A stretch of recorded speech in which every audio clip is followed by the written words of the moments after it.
안녕하십니까? 삶의 지혜와 영적인 통찰을 나누는 시간입니다. 오늘 우리는 이 자리에 그냥 모인 것이 아닙니다. 살아계신 하나님께서 우리 각자를 특별한 목적을 가지고 이곳으로 부르셨습니다.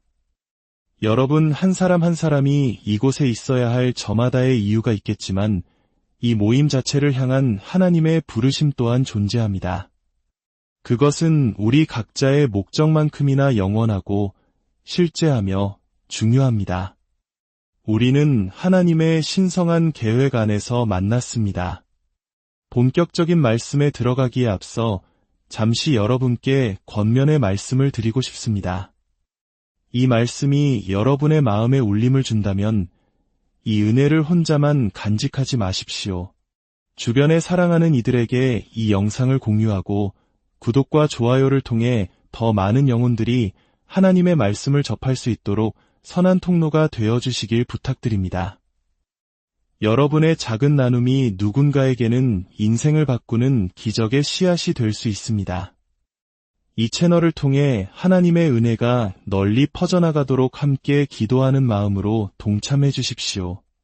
여러분의 삶에 하나님의 평강이 가득하기를 축복합니다.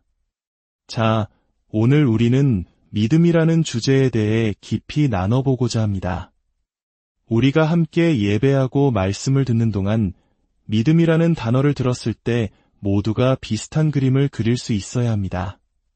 그래야만 우리의 마음이 한 방향으로 흐를 수 있기 때문입니다. 참 재미있는 것은 믿음이 무엇입니까? 라고 10사람에게 물어보면 아마 9개의 다른 대답이 나올 것이라는 점입니다. 나머지 한 명은 아마 잘 모르겠다고 솔직하게 고백할 사람이겠죠. 그만큼 사람들은 믿음에 대해 저마다 다른 생각을 가지고 있습니다.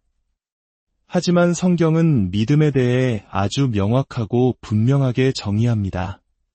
믿음은 단순히 마음의 상태나 긍정적인 생각이 아닙니다. 오히려 믿음은 우리의 마음 상태를 만들어내는 영적인 힘입니다. 할렐루야.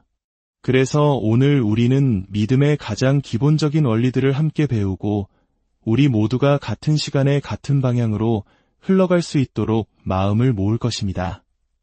그렇게 될 때 우리 개개인의 믿음이 모여 만들어진 공동체의 믿음, 즉 연합된 믿음은 개인의 믿음보다 훨씬 더 강력한 힘을 발휘하게 될 것입니다. 이것이 바로 영적 곱셈의 법칙입니다. 성경은 말합니다. 한 사람이 1000명을 쫓고 2사람이 10,000명을 쫓을 것이라고 말입니다. 이것은 단순한 산술적 증가가 아닙니다. 엄청난 영적 증폭입니다. 이런 놀라운 일이 가능할까요? 바로 우리와 함께 하시는 하나님께서 오직 하나님만이 하실 수 있는 일을 우리를 통해 행하시기 때문입니다. 주님을 찬양합니다. 바로 여기에 연합된 기름 부으심의 비밀이 있습니다. 연합된 믿음이 있습니다. 물론 우리 각자는 개인으로서 믿음을 가질 수 있습니다.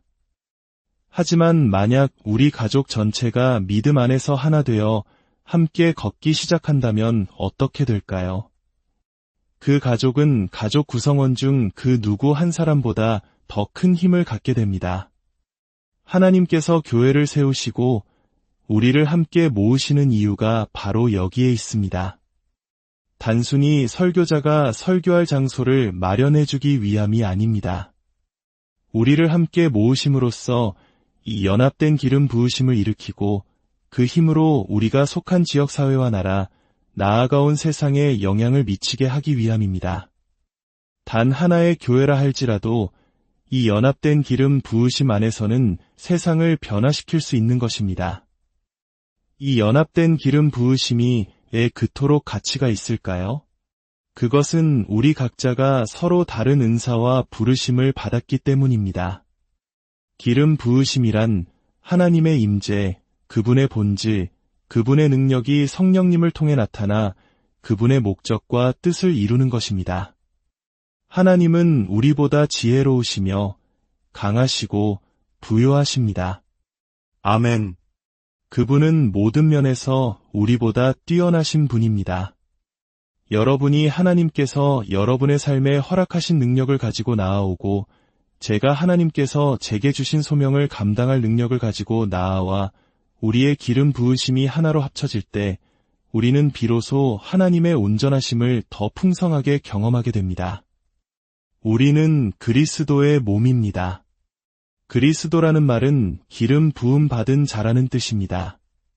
즉, 우리는 기름 부음 받은 자의 몸입니다.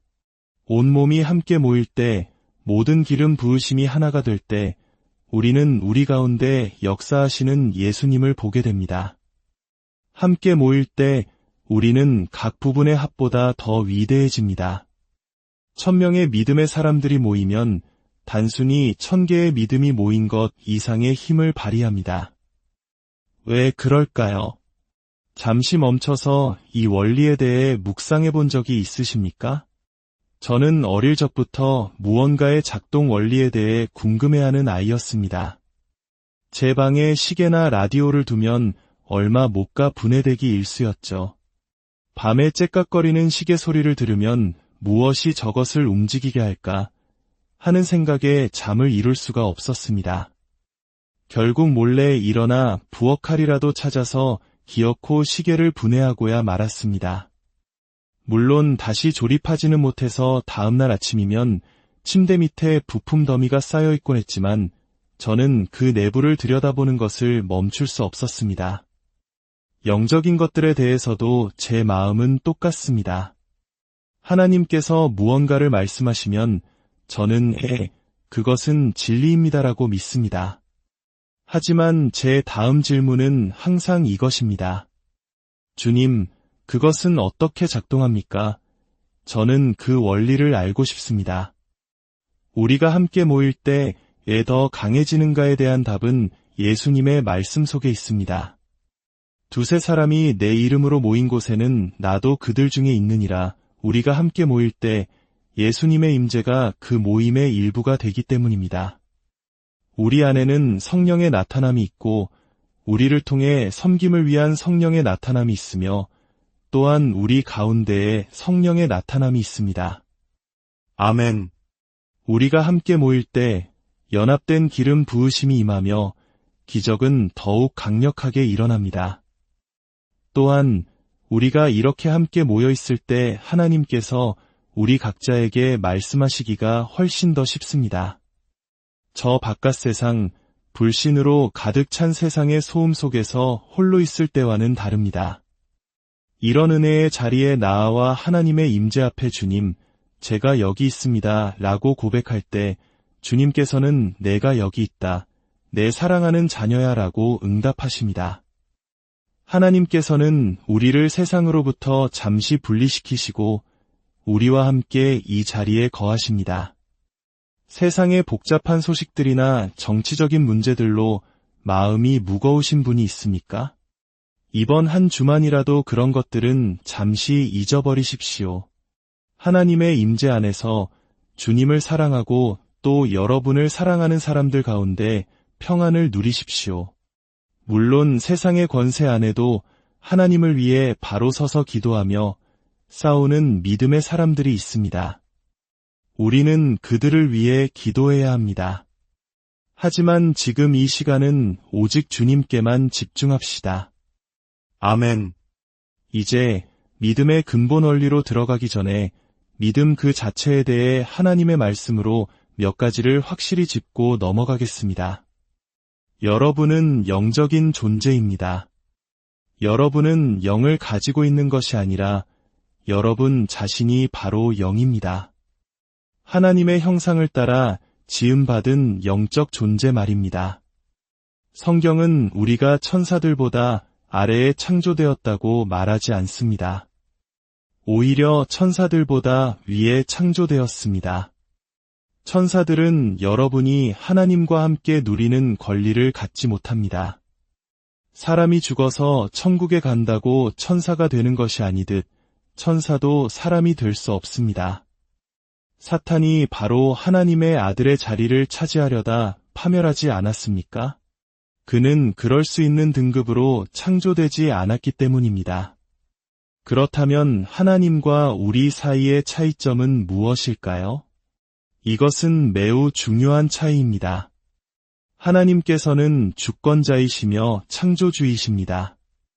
아무도 그분을 만들지 않았습니다. 그분에게는 영적인 머리가 없으시며 그분 자신이 바로 모든 것의 영적인 머리이십니다. 저는 때때로 케네스 코플랜드가 자신을 하나님이라고 말한다는 팻말을 들고 저를 비방하는 사람들을 봅니다. 제가 그렇게 어리석어 보입니까? 스스로를 하나님이라고 생각하는 사람이 있다면 그가 하나님이 아님을 증명하는 데는 단 1초도 걸리지 않을 것입니다.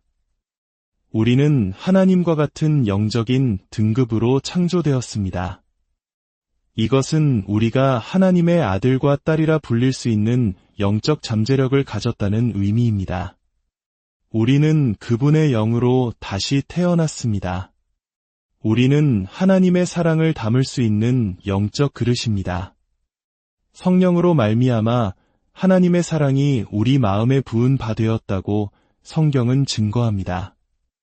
인간이라는 존재가 가진 영적 잠재력을 생각해 보십시오.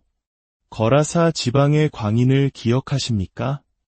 그 사람 한 명에게 들어있던 악한 영들을 돼지 떼 2,000마리가 감당하지 못했습니다.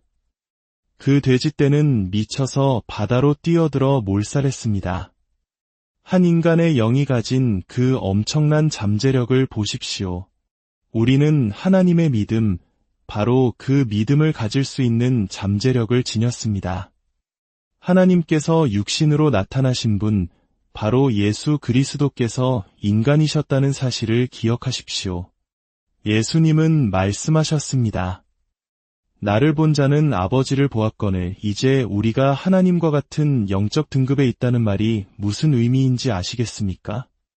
인간의 영은 우리가 상상하는 것보다 훨씬 더 큰 영적 능력을 가지고 있습니다.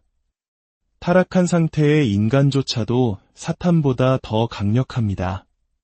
문제는 인간이 그 사실을 모른다는 것입니다. 하나님께서는 창세기에서 말씀으로 세상을 창조하셨습니다. 하나님이 이르시되 그대로 되니라는 구절이 반복됩니다. 이는 물질 세계에 존재하는 모든 것이 먼저 하나님의 말씀으로 선포되었음을 보여줍니다. 그리고 마침내 하나님께서 말씀하셨습니다. 우리의 형상을 따라 우리의 모양대로 우리가 사람을 만들고 히브리 원어를 보면 이는 단순한 제안이 아니라 권세 있는 선포였습니다. 사람아, 우리의 형상 안에 있어라. 다스리는 권세를 가져라. 인간은 다스리는 권세의 말씀으로 창조되었습니다. 이것이 바로 세상 문제의 근원이 되기도 합니다. 하나님께서는 인간 안에 다스리고자 하는 본성을 심어주셨습니다.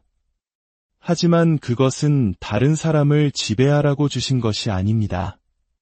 바다의 물고기와 하늘의 새와 땅에 움직이는 모든 생물을 다스리라고 하셨지 다른 사람을 지배하라고는 하지 않으셨습니다. 타락 이후 인간은 이 지배욕을 잘못된 방향으로 사용하려고 시도해왔습니다. 사탄은 바로 이 점을 이용합니다.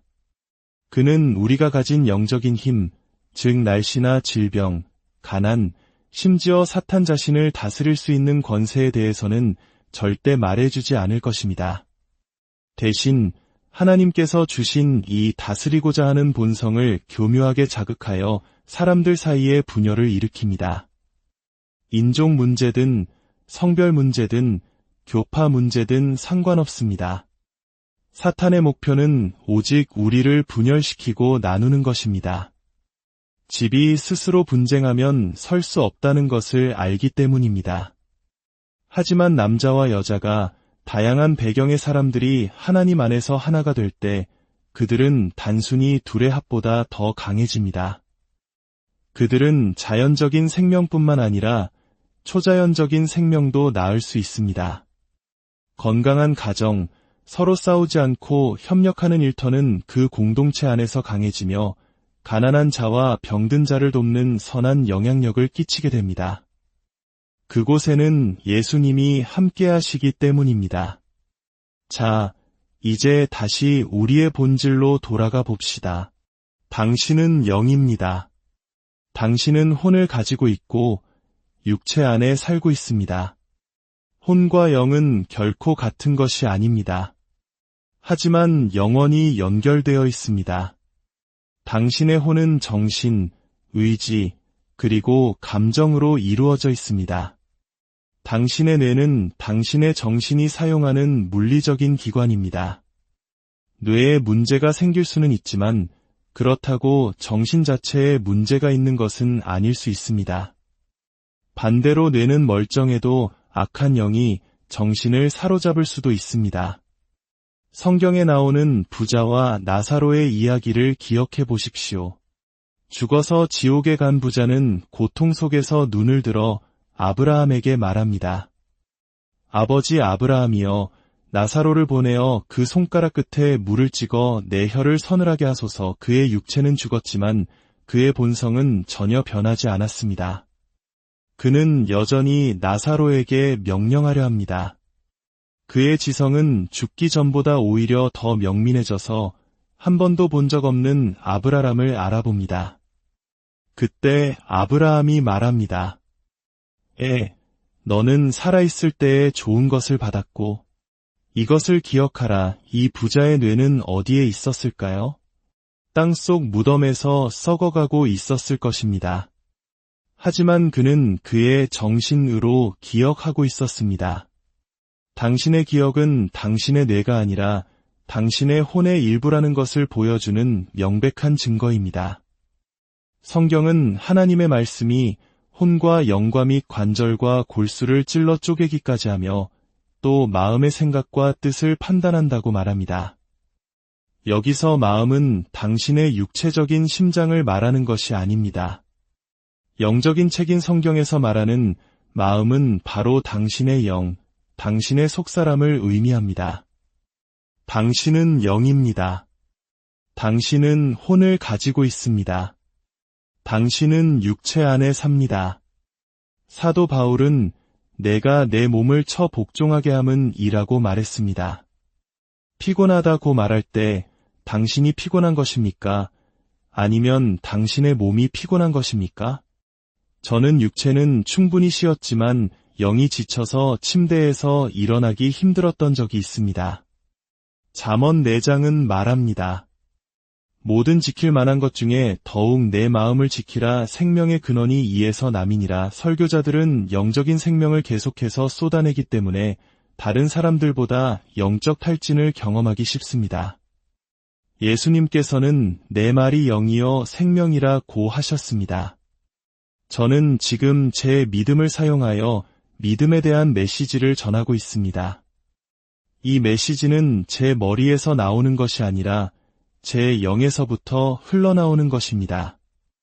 만약 제가 다시 영적인 양식을 채우지 않는다면 제 영은 당신의 육체가 그럴 수 있는 것처럼 지치고 굶주리게 될 것입니다. 그렇다면 어떻게 영적인 힘을 다시 얻을 수 있을까요? 믿음은 들음에서 나며 들음은 그리스도의 말씀으로 말미암았느니라. 바로 이것이 오늘 우리가 나눈 모든 것의 핵심입니다. 당신의 육체는 물리적인 음식을 먹고 물리적인 힘을 생산합니다. 당신의 혼은 지적인 양식을 먹고 지적인 힘, 즉 의지력을 생산합니다. 그렇다면 당신의 영은 어떻겠습니까? 당신의 영은 영적인 양식을 먹고 영적인 힘을 생산합니다. 그리고 그 영적인 힘의 이름이 바로 믿음입니다. 믿음은 영적인 힘이며 바로 하나님의 창조적인 능력입니다. 어떤 사람들은 하나님께는 믿음이 없다고 말합니다. 그분은 우리 믿음의 대상일 뿐이라고요. 만약 그분께 믿음이 없다면 당신은 어디서 믿음을 얻었습니까? 하나님께서 당신에게 믿음을 주셨다면 어떻게 당신에게 없는 것을 주실 수 있겠습니까? 그런 말은 종교적인 어리석음에 불과합니다. 제가 오늘 여러분이 꼭 깨닫기를 원하는 것이 있습니다. 당신의 영적 존재는 당신의 육체가 내장 기관을 가지고 있는 것처럼 내적인 부분들을 가지고 있습니다. 그리고 그 내적인 부분들은 하나님의 말씀을 듣고 읽고 묵상할 때 그 말씀의 영양분을 분해하여 영적인 힘을 흡수하는 능력이 있습니다. 성경은 우리의 마음을 씨앗이 뿌려지는 땅에 비유합니다. 땅에 씨앗이든 심지어 나무 울타리 기둥이든 무언가를 심으면 땅은 자동적으로 그것을 자라게 하려고 작용합니다. 땅의 본성이 그렇습니다. 하나님의 말씀이라는 씨앗이 당신의 마음에 뿌려질 때 당신의 영은 그 말씀에 반응하기 시작하고 그 말씀 안에 있는 생명이 당신의 영을 통해 자라나기 시작합니다. 그 결과 우리는 옥수수나 나무, 즉 그 씨앗 안에 있는 형상 그대로의 열매를 맺게 되는 것입니다. 당신의 영의 내적인 부분들은 무엇일까요? 바로 사랑, 희락, 화평, 오래 참음, 자비, 양선, 충성, 온유, 절제입니다. 이것이 바로 성령의 열매입니다.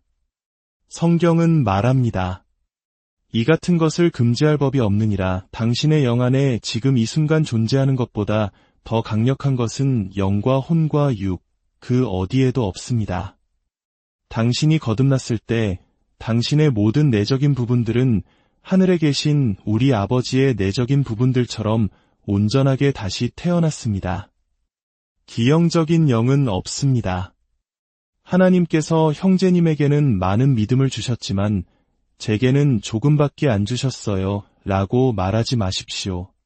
우리는 같은 아버지에게서 태어났습니다. 아멘. 당신의 속사람의 문제는 겉사람은 잘 먹고 있는 동안 속사람은 계속 금식해왔다는 것입니다. 속사람도 겉사람처럼 운동이 필요합니다. 육체의 운동은 그 효과가 오래가지 않지만 당신이 영을 훈련할 때 그 효과는 영원합니다. 아멘. 당신은 계속해서 성장하고 또 성장할 수 있습니다. 당신의 영적 성장은 한계가 없습니다.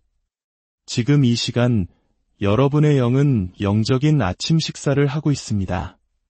믿음은 들음에서 오고 들음은 하나님의 말씀으로 말미암습니다. 당신은 지금 믿음을 먹고 또 먹고 있습니다. 나중에 당신이 예수님의 이름으로 명하노니 이 질병아 내게서 떠나갈지어다 라고 선포할 때 무슨 일이 일어날까요? 당신이 말씀을 먹기 시작했을 때 이미 당신의 영적인 기관들은 활동을 시작했습니다. 만약 당신이 치유에 관한 말씀을 전혀 먹지 않는다면 당신 안에는 치유의 능력이 거의 없을 것입니다. 음식이 없는 곳에서는 먹을 수 없기 때문입니다. 교회에서 기적을 원하십니까? 기적에 대해 설교하십시오.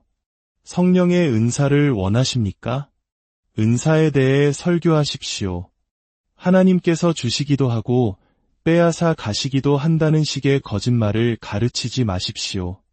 당신이 거듭났을 때 당신의 영은 하나님의 본성과 형상 안에서 재창조되었습니다. 할렐루야. 이것이 바로 우리가 이번 주 내내 함께 나눌 영적인 양식입니다. 하나님께서 우리의 원수들 앞에서 우리를 위해 식탁을 마련하셨습니다. 할렐루야. 이것은 천상의 잔치가 아닙니다. 천국에는 원수가 없기 때문입니다. 이것은 바로 지금 여기 이 땅에서 벌어지는 성령의 연회입니다. 어떤 분들은 이렇게 말할지도 모릅니다. 저는 하나님 앞에서 겸손하고 싶어요. 그저 식탁 밑에서 떨어지는 부스러기만이라도 족합니다. 제발 그러지 마십시오. 왕같은 제사장이 식탁 밑을 기어다니며 부스러기를 구걸한다는 말을 들어본 적이 있습니까? 이제 당당하게 식탁으로 나아오십시오. 그리고 외치십시오. 제게 치유를 주십시오. 할렐루야. 주님, 이 교회를 세우기 위해 필요한 재정을 주십시오. 은혜의 식탁은 이미 차려졌습니다. 당신의 손에 들린 성경, 그것이 바로 당신의 삶을 위한 영적인 양식입니다. 성령님께서 이번 한 주 동안 사랑하는 여러분에게 숟가락으로 하나하나 떠먹여 주실 것입니다. 그리고 한 주가 끝나기 전에 여러분은 성령님을 바라보며 이렇게 외치게 될 것입니다. 숟가락은 치우세요. 이제 그 그릇을 통째로 제게 주십시오. 할렐루야. 다 함께 일어서서 오늘 우리가 받은 말씀에 대해 주님께 찬양과 영광을 올려드립시다. 할렐루야. 영광, 영광, 오직 하나님께 영광. 주 예수님을 찬양합니다.